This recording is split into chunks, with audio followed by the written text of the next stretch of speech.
Bismillahirrahmanirrahim. Kawan-kawan, kita lanjut mutolaah syarah Safinah atau yang kita kenal dengan Kasyifatus Saja. Kita masuk pada pembahasan pentingnya membaca Bismillahirrahmanirrahim. Sebelumnya kita hadiah Fatihah untuk Syekh Nawawi Al-Bantani, tentu buat Rasulullah, keluarganya, sahabatnya, wabil khusus untuk Syekh Nawawi Al-Bantani. Al-Fatihah. A'udzubillahi minasyaitonirrajim. Bismillahirrahmanirrahim. Alhamdulillahirabbil alamin arrahmanirrahim maliki yaumiddin. Iyyaka na'budu wa iyyaka nasta'in. Ihdinas siratal mustaqim. Siratal ladzina an'amta 'alaihim ghairil maghdubi 'alaihim waladdallin. Amin. Qala al-musannifu rahimahullahu ta'ala. Bismillahirrahmanirrahim. Qala al-musannifu rahimahullahu ta'ala. Bismillahirrahmanirrahim. Ay bikulli ismin min asma'idz dzatil a'la al-mausufi bi kamalil af'ali aw bi iradati dzalika u'allifu mutabarrikan aw musta'inan. Fassarahu bidzalika Syekhuna Ahmadu Ad-Dimyatiyu fi hasyiyatihi ala usulil fiqhi. Qala, telah berkata siapa yang telah berkata, siapa al-musannifu, musannif, rahimahu, semoga melimpahkan rahmat kepadanya, dalam kurung musannif siapa Allahu Ta'ala, Allah Ta'ala. Imam musannif berkata, Bismillahirrahmanirrahim. Apa artinya Bismillahirrahmanirrahim? Dengan nama Allah. Bismillahi, dengan nama Allah. Ar-Rahmani, yang maha pengasih. Ar-Rahimi, lagi maha penyayang. Kita di saat membaca Bismillahirrahmanirrahim, artinya apa? Dalam kitab ini dikatakan Bismillah itu ay bikullismin. Artinya dengan menyebut semua nama min asma'i adzati al-a'la. Min asma'i dzati, dari nama-nama zat al-a'la yang maha luhur. Artinya ketika kita membaca Bismillah Ar-Rahman Ar-Rahim, itu sama saja kita menyebut semua nama-nama Allah yang maha luhur. Nama-nama Allah yang maha luhur itu kita sebut Ar-Rahman, Ar-Rahim, Al-Malik, Al-Quddus, As-Salam, tanpa kita sadari.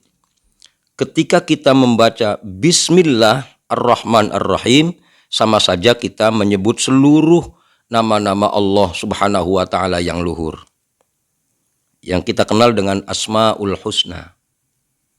Nah, semua nama-nama Allah itu al-mausufi, yang disifati, bikamalil af'ali, dengan kesempurnaan af'al, dengan kesempurnaan action, dengan kesempurnaan pekerjaan.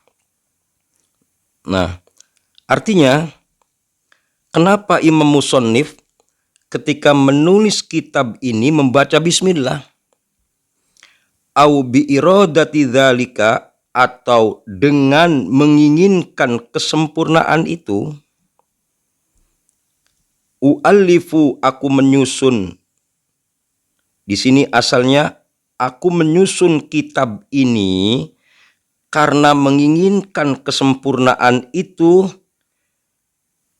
maka aku baca Bismillah. Harapannya mutabarrikan, seraya mengharapkan berkah dengan penulisan kitab ini. Artinya membaca Bismillah ketika menulis kitab ini, harapannya tulisannya itu adalah disempurnakan Allah Subhanahu wa Ta'ala dan mengharapkan berkah dari tulisan itu. Au musta'inan, atau mohon pertolongan. Artinya tanpa disadari, ketika ada seorang yang mau mengerjakan apapun dia baca Bismillah, sama saja bacaannya dengan bacaan bismillah dalam aktivitas apapun, itu sama saja orang itu sedang mengharapkan pertolongan Allah Subhanahu wa taala. Nah, penafsiran semacam ini Syekh Nawawi ngikut penafsirannya siapa? Ini yang unik kalau ulama itu setiap kali dia bertindak, setiap kali dia mengambil penafsiran, tidak serta-merta pede dengan kealimannya. Kenapa masalahnya? Fassarahu bidzalika Syekhuna Ahmadu Ad-Dimyatiyu fi hasyiyatihi ala usulil fikhi. Fassarahu menafsirkan itu atau menafsirkan hal itu, menafsirkan bismillah dengan seperti itu, bidzalika dengan seperti itu. Siapa yang menafsirkan bismillah dengan seperti itu? Siapa Syekhuna, guru kita Ahmadu Ad-Dimyatiyu, yaitu Syekh Ahmad Ad-Dimyati. Syekh Ahmad Ad-Dimyati di mana Syekh Ahmad Ad-Dimyati menafsirkan itu? Fi hasyiyatihi, pada kitab hasyiyahnya. Sebelum saya lanjut, hasyiyah di sini lebih luas dari syarah. Makanya ada istilah matan, itu biasanya di pinggir-pinggir. Seperti dalam kitab ini, matan ini pinggir ini. Ini matan, ini pinggir. Nah, kemudian kalau syarah, ini syarah di tengah nih. Ya, ini syarah kalau istilah pesantren itu. Nanti ada hasyiyah. Hasyiyah itu perluasan dari syarah yang ada di sini. Nah, ternyata Syekh Ahmad Ad-Dimyati itu menulis sebuah hasyiyah ala usulil fikhi. Artinya penafsirannya Syekh Nawawi ketika menulis kitab dengan bacaan bismillah itu ikut penafsirannya gurunya Syekh Ahmad Ad-Dimyati di dalam hasyiyah usulil fikhi. Hasyiyah usul fikhi yang mana di sini?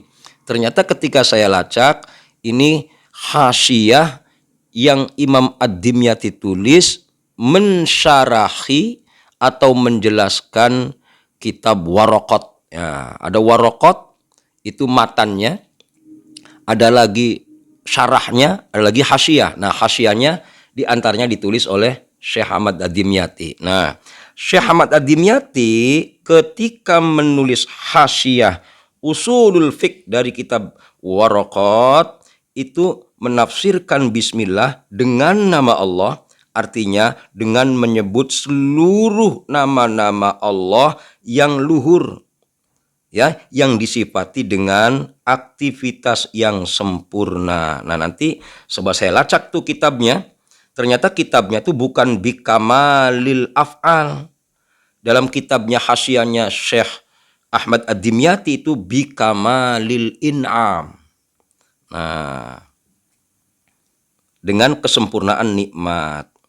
Baik, artinya dari sini kesimpulannya, ketika Imam Musannif menyebutkan bismillah atau membaca bismillah di dalam menulis kitab ini, sebenarnya harapannya adalah ingin mendapatkan kesempurnaan tulisan dengan cara mendapatkan keberkahan dan mohon pertolongan kepada Allah Subhanahu wa taala. Begitu pula kalau kita membaca kitab diawali bismillah, harapannya adalah kita mendapatkan keberkahan, harapannya adalah kita ditolong oleh Allah Subhanahu wa taala. Makanya kalau dalam kitab-kitab tafsir dikatakan ba yang ada dalam bismillah, ini bismillah itu asalnya bismillah.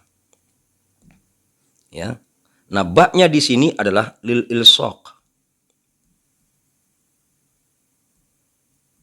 Ya, lil ilsaq. Gimana lil ilsaq ini? Lil ilsaq gitu loh.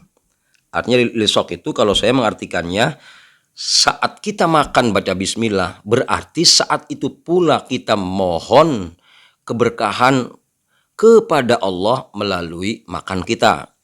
Saat kita baca bismillah, maka kita saat itu membaca dengan mengharapkan pertolongan Allah biar bacaannya berkah. Kira-kira seperti itu penafsirannya. Nah, baru kita mulai. Kenapa yang dibaca bismillah? Ada rahasia apa di balik bismillah itu? Ibtada'a al-musannifu kitabahu bil basmalati iktidaan bil kitabil azizi fi ibtidaihi, atau kalau mau diwasolkan fi ibtidaihi, karena di sini hamzahnya hamzah wasol, ya. Biha, ibtada'a memulai, siapa yang memulai? Siapa? Al-musannifu, musannif. Memulai apa musannif? Kitabahu, kitabnya. Bil basmal, kitabahu, kitabnya musannif, kemari domirnya. Bil basmalati, dengan basmalah, iktidaan, karena ikut. Karena mencontoh, karena manut. Ikut kepada apa? Bil kitab, dengan kitab al-azizi yang mulia, yaitu kitab Al-Quran. Fibtidaihi, di dalam permulaannya kitab itu. Biha, dengan bismillah. Nah, Imam Musannif memulai kitabnya dengan bismillah karena ternyata alasannya karena ikut kepada Al-Quran yang awalnya dengan bismillah. Nah, terus ketika kitab ini awalnya dengan bismillah, di mana awalnya dengan bismillah itu? Kitab yang mana? Artinya fil lauhil mahfudzi, di dalam lauhil mahfud, artinya di lauhil mahfud Quran itu awalnya adalah bismillah. Au ba'da jam'ihi, atau setelah mengkompilasi Al-Quran, atau setelah terkompilasinya Al-Quran. Ya, jam'ihi di sini Al-Quran, domirnya. Ya, maksudnya kompilasi, ya Quran itu sejarahnya berserakan di pelepah kurma, di tulang-tulang unta, dan lain-lain. Ya, maka itu dikompilasinya di zaman sahabat Abu Bakar. Nah, di zaman sahabat Abu Bakar pun Al-Quran itu dikompilasi awalnya adalah bismillah. Wa tartibihi, dan susunannya Al-Quran fil mushafi, di dalam mushaf. Setelah terjadinya kompilasi di zaman sahabat Abu Bakar, baru ada tartib di zaman sahabat Utsman. Dikumpulkan atau diurut dalam mushaf. Nah, di lauhil mahfud, Quran itu awalnya bismillah. Setelah dikompilasi di zaman sahabat Abu Bakar, itu muncul awalnya adalah bismillah, termasuk disusun dalam Rosam Utsmani atau Mushaf Utsmani pun itu diawali dengan bismillah. Makanya alasan Syekh Nawawi menulis kitabnya dengan bismillah, karena Al-Quran itu awalnya dengan bismillah, baik di lauhil mahfud atau setelah dikompilasi oleh sahabat Abu Bakar, diikat awalnya bismillah, kemudian setelah di zaman sahabat Utsman dan seterusnya, setelah menjadi mushaf pun awalnya dengan menggunakan bismillah. Nah, ini uniknya ulama, kawan-kawan. Ada keterangan yang menarik nih. Wa amma ma ruwiya anna awwala ma katabahul qalamu anat tawwabu wa ana atubu ala man taba. Ya, konon katanya dalam satu riwayat di sini wa amma, dan adapun bermula sesuatu, ruwiya yang diriwayatkan, dalam kurung ma, anna awwalama, bahwa sesungguhnya awal sesuatu, kata bahu yang menulisnya, dalam kurung ma, apa yang menulis, apa al-qalamu, kolam. Dalam satu riwayat, awal pertama atau sesuatu yang pertama ditulis oleh kolam itu bukan bismillah katanya, tapi anat tawwabu wa ana atubu ala man taba. Kalau kita terjemahkan, ana bermula saya at-tawwabu, yaitu zat yang maha menerima taubat, wa ana, dan bermula saya atubu, yaitu menerima tobat, alaman, atas orang, taba, yang diaman bertobat. Nah, bagaimana kalau ada pendapat atau riwayat yang mengatakan yang pertama kali ditulis oleh kolam bukan bismillah, tapi ana tawwabu wa ana atubu ala man taba, kata Syekh Nawawi, fahuwa fi saqil arsy, maka bermula kalimat ana tawwab wa ana atubu ala man taba fi saqil arsy, yaitu di tiang-tiangnya arsy, bukan di lauhil mahfud, katanya begitu. Nah, ini alasan pertama. Alasan pertama, Syekh Nawawi menulis kitabnya diawali dengan bismillah.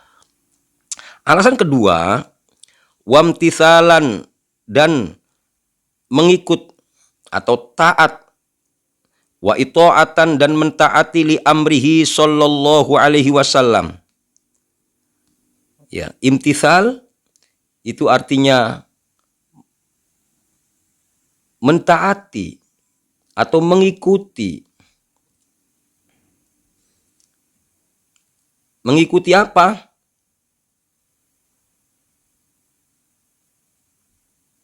Mengikuti li amrihi sallallahu alaihi wasallam, pada perintahnya Nabi Muhammad sallallahu alaihi wasallam, fi qaulihi, dalam sabdanya, dalam kurung Rasul. Mana sabdanya? Awwalu ma katabahul qalamu bismillahirrahmanirrahim. Wa idza katabtum kitaban faktubuha awwalahu wa hiya miftahu kulli kitabin unzila. Walamma nazala alayya Jibrilu biha a'adaha thalathan wa qala hiya laka wa li ummatika famurhum la yada'uha fi syai'in min umurihim fa inni lam ada'uha torfata ainin, lam ada'ha torfata ainin, ini sukun, mundu nuzilat ala abika Adama alaihi salam wa kadzalika al malaikatu. Ini ada hadis yang luar biasa ini. Awwaluma, bermula awal sesuatu, katabahu, yang menulisnya, dalam kurung ma. Apa? Al-qalamu, kolam. Yang pertama kali ditulis oleh kolam adalah bismillahirrahmanirrahim. Kata Rasul, wa idza katabtum, dan apabila kalian semua menulis kitaban, sebuah kitab atau sebuah tulisan, faktubuha, maka tulislah olehmu dalam awal kitab itu, faktubuha, maka tulislah bismillah itu, awalahu, pada awal tulisan itu. Tulislah bismillah pada awal kitab itu. Kenapa? Wahia, bermula bismillah, miftahu kulli kitabin, yaitu pembuka atau kunci semua kitab, pembuka semua kitab, unzila, yang diturunkan, dalam kurung kulli kitab. Kata Rasulullah, apabila kamu menulis sebuah tulisan, maka tulislah di awalnya kalimat bismillah itu, karena bismillah adalah kunci atau pembuka semua kitab yang diturunkan. Di samping itu Rasulullah masih menambahkan, walamma nazala, dan ketika menurunkan alayya, kepadaku, siapa? Jibril biha, dengannya, dalam kurung bismillah, ketika Jibril menurunkan bismillah kepadaku, a'adaha, dia Jibril mengulang bismillah itu salasan, 3 kali. Waqala, dan dia Rasulullah bersabda, waqala, dan dia Jibril di sini. Waqala, dan dia Jibril berkata, hiya, bermula bismillah, laka, yaitu untukmu ya Rasulullah, wali ummatika, dan untuk umatmu ya Rasulullah, famurhum, maka perintahkan mereka wahai Rasulullah, la yada'uha, agar mereka tidak meninggalkan bismillah itu, fi syai'in, pada hal terkecil, min umurihim, dari segala urusan mereka. Fa inni lam ada'ha, karena saya, kata fa inni, maka sesungguhnya aku, lam ada'ha, yaitu aku tidak meninggalkannya, dalam kurung bismillah, torfata ainin, sekejap mata pun atau sedikit pun, mundzu nuzilat, semenjak bismillah itu diturunkan, ala abika, atas ayahmu atau bapak moyangmu, Adam, Nabi Adam alaihi salam, alaihi yaitu semoga, tetap atasnya dalam kurung Nabi Adam, assalamu, bermula keselamatan. Wakadha, wakadha, dan itu begitu juga al malaikatu, bermula malaikat. Ternyata malaikat pun tidak pernah meninggalkan bismillah. Wa fi riwayatin, dan dalam riwayat yang lain.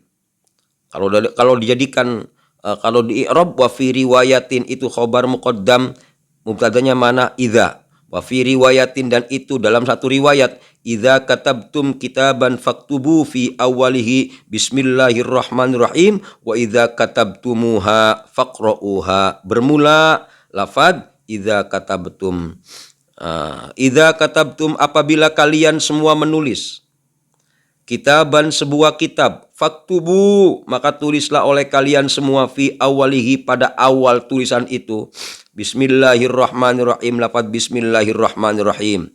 Wa idza katabtumuha, dan apabila kalian menulisnya bismillah itu, artinya setelah selesai menulis, jangan lupa, jangan ditulis saja, faqra'uha, maka bacalah bismillah itu. Artinya ketika kita awal nulis, awali dengan bismillah, tak ditulis bismillahnya, baru kemudian dibaca bismillahirrahmanirrahim. Itu dalam riwayat yang lain. Nah, ini alasannya kenapa Imam Musannif mengawali kitabnya dengan bismillah. Itu ternyata alasannya karena taat atas perintah Rasulullah Muhammad sallallahu alaihi wasallam. Selanjutnya masuk di alasan yang ketiga. Kenapa kita mulai amal dengan bismillah? Ada riwayat yang berikutnya. Ini riwayat didhaifkan oleh sekelompok orang, ya. Tapi ternyata ketika saya lacak, ini riwayat Imam At-Tabrani dalam kitab Al-Awsat, termasuk Imam Al-Bazzar, At-Tirmidzi, Al-Hakim, Al-Baihaqi dalam kitab Syu'abul Iman. Inilah kitab-kitab unik. Kalau kitab salaf itu banyak sekali ulama kekinian yang mendhaifkan atau bahkan memaudhu'kan. Makanya saya tidak mengomentari hadis-hadis ini, hanya membacakan saja. Karena ilmu saya jauh tidak bisa apa-apa kecuali hanya mahabbah kepada Syekh Nawawi yang telah menulis kitab ini. Waruwiyah, dan diriwayatkan apa anhu, darinya Rasulullah SAW, diriwayatkan dari Nabi Muhammad, annahu sungguhnya dia Rasulullah, qala, yaitu dia Rasulullah bersabda, takhallaqu bi akhlaqillahi, takhallaqu, berakhlaklah kalian, bi akhlaqillahi, dengan akhlaknya Allah, wala syakka, dan tidak ada keraguan sedikit pun, anna adatahu ta'ala, bahwa sesungguhnya kebiasaan Allah Ta'ala, fibtida'i kulli suratin, di dalam permulaan setiap surat, apa kebiasaannya? Al-ityana, khobar nih, al-ityanu, yaitu mendatangkan, bil basmalati, dengan bismillah, siwa baro'ata, selain surah baro'ah. Kata Rasulullah, berakhlaklah kalian semuanya dengan akhlaknya Allah, dan tidak diragukan bahwa sesungguhnya kebiasaan Allah di dalam permulaan setiap surat adalah mendatangkan bismillah selain surah baro'ah. Ini dalam surah baro'ah ada pendapat yang mengatakan Rasul kelupaan, katanya tidak menyantumkan bismillah di situ. Itu pendapat yang lemah. Karena 13 tahun Rasulullah dari turunnya baro'ah sampai wafat itu. Artinya nggak mungkin dalam 13 tahun Rasul lupa. Yang pasti pendapat yang paling kuat adalah Rasul tidak diperintah membaca bismillah ketika surah baro'ah itu. Makanya taat kepada aturan Allah. Makanya sampai saat ini surah baro'ah atau yang kita kenal dengan surah At-Taubah tidak ada bismillahnya.